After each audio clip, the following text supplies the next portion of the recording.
श्री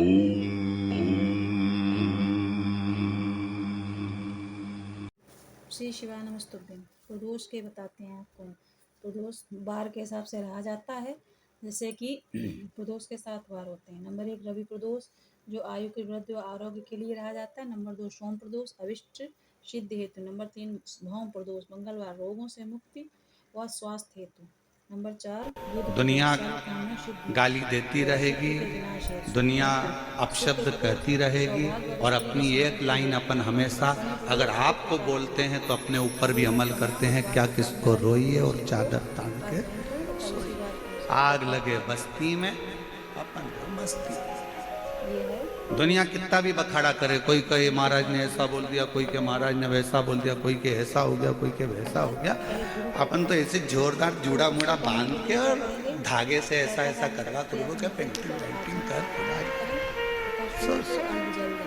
क्या कर। कि आज से मैं अपने मनोवांछित फल की प्राप्ति हम तो बाबा के भरोसे चलते हैं, हम तो बाबा के भरोसे चलते हैं। ये दुनिया वाले जलते हैं, ये दुनिया वाले जलते हैं। हम तो बाबा के भरोसे चलते हैं, हम तो बाबा के भरोसे चलते हैं। उसके आश्रित होकर की कथा सुनाते। एक गांव में 3 समर्पित होकर। इस शुक्र प्रदोष में कुछ बनाया है ना तुमने, कुछ तैयार करा है तुमने, कुछ बनाया है तो अपनी प्रसन्नता के लिए अपने। ये अब कहानी सुनिए। प्राचीन समय में कहीं पर 3 मित्र रहते थे। पहला कायस्थ, दूसरा ब्राह्मण और तीसरा वैश्य। तीनों मित्रों का विवाह हो गया। पहले 2 मित्रों की पत्नियां घर पर ही आ गईं, किंतु तीसरे मित्र वैश्य का अभी गौना नहीं हुआ था, उसकी पत्नी ससुराल में ही थी। एक दिन कायस्थ ने अपने वैश्य मित्र से कहा कि तुम अपनी पत्नी को क्यों नहीं लिवा लाते हो। अपने मित्र की बात सुनकर वह अपनी पत्नी को लिवा लाने के लिए ससुराल जाने के लिए तैयार हो गया, किंतु उसके घर वालों तथा ब्राह्मण मित्र ने कहा कि अभी शुक्रास्त है, अतः अभी विदा कराने का कोई मुहूर्त नहीं, शुक्र के उदय होने पर विदा करा लाना। किंतु उसने किसी का कहना ना माना और अपनी ससुराल चला गया। दामाद को आया हुआ देखकर उसके ससुर ने आने का कारण पूछा। तब उस वैश्य ने कहा कि मैं अपनी पत्नी को विदा कराने आया हूँ। ससुराल वालों ने कहा कि अभी शुक्रस्त है, अतः विदा करना उचित नहीं है, किंतु वह उनकी बात को नहीं माना। अंतकाल में ससुराल वालों ने लाचार होकर अपनी पुत्री सहित उसे विदा कर दिया। रास्ते में घनघोर जंगल में रथ का पहिया टूट गया, उससे रात को वहीं रुकना पड़ा और चोरों ने उसका समस्त धन लूट लिया और उस वैश्य को काफी चोटें भी पहुंची। इस प्रकार के अनेक संकटों को सहन करते हुए वह लोग अपने घर पहुंचे, तो वहां पर घर में प्रवेश करते ही एक जहरीले सर्प ने उस वैश्य को डस लिया। उसके शरीर में जहर फैल गया। वैश्य ये दशा देखकर उसकी नववधू विलाप करने लगी। इतने में उसका ब्राह्मण मित्र आ गया। उसने कहा कि मेरे मना करने पर भी अभी शुक्रास्त विदा कराना उचित नहीं है, किंतु किसी का कहना न मानकर इन्होंने विदा कराई।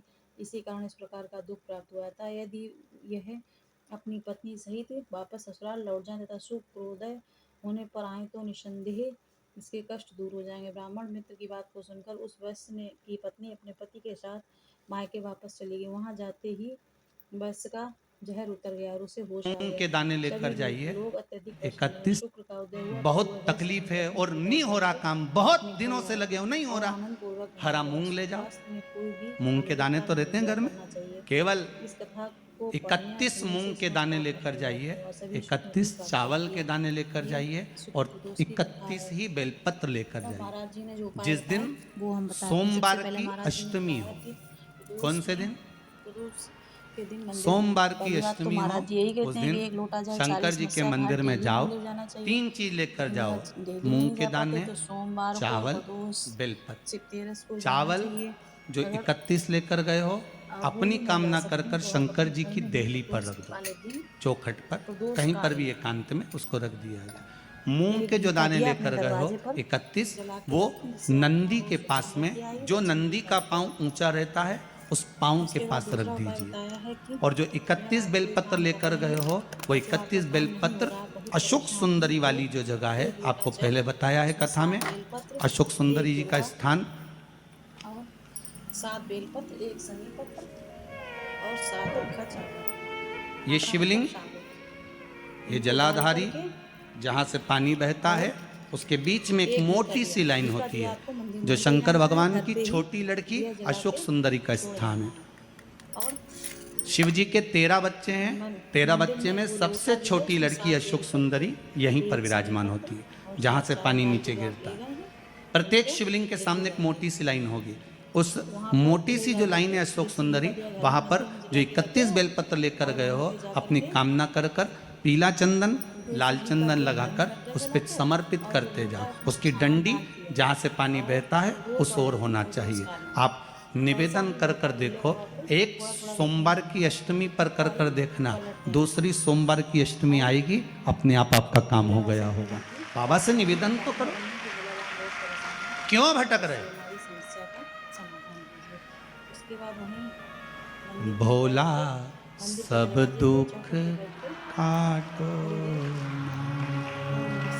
शिव शंकर जपूं तेरी माला, भोले बाबा जपूं तेरी माला, भोला सब दुख काटो, ओ भोला सब दुख काटो। आप उससे निवेदन करेंगे, प्राप्त तो होगा। शिव तत्व में जो सुख है वो सुख कैलेंडर में कहीं निशान लगा लीजिए कि प्रदोष कब पड़ेगा, कब पड़ेगा। और 1 साल के एक प्रदोष को बहुत मात्र शिव मंदिर में झाड़ू लगा रही हैं अहिल्याबाई, आपकी सभी समस्याओं का समाधान हो जाएगा।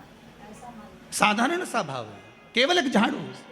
कई लोग कहते हैं महाराज जी, आप कहते हो मंदिर में जाकर झाड़ू लगाओ, पोछा लगाओ, तो जो हमने मंदिर में रख रखा है स्वीपर आदि आदि जो भी सेवा करने वाला है, काम करने वाला है, वर्कर है, वो कर रहा है, तो हम क्यों करें? अरे भाई एक बात याद रखना, की जो है आप सबसे पूछना चाहूंगा, आप लोग कहते हो कि मंदिर की सफाई जो वर्कर रखा है उसे करना चाहिए, मंदिर की सफाई जो पुजारी रखा है उसको करना चाहिए।